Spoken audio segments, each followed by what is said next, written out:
தமிழ்நாடு முதலமைச்சர் தளபதியார் அவர்களின் ஆணைக்கிணங்க அனைத்து அரிசி குடும்ப அட்டைதாரர்களுக்கும் பொங்கல் பரிசு ரூபாய் 1000 மற்றும் பொங்கல் தொகுப்பு வழங்கப்படும் என்ற தமிழக அரசு அறிவிப்புக்கு இணங்க வார்டு எண் 29 சிஎன் கிராமம் நியாய விலை கடைகளில் மாவட்ட உறுப்பினரும் நெல்லை மாநகர துணை செயலாளருமான சுதாமூர்த்தி பொங்கல் தொகுப்பை வழங்கினார்.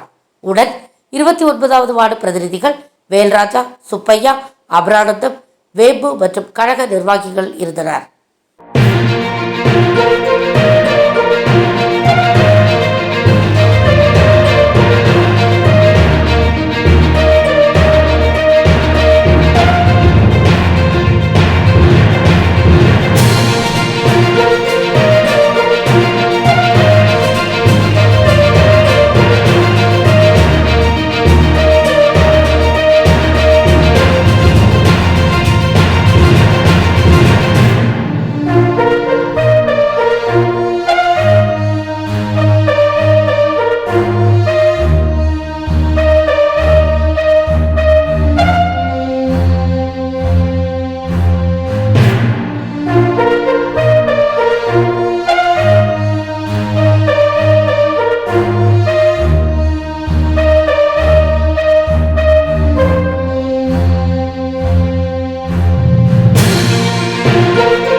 Thanks for watching உண்மை செய்திகள்.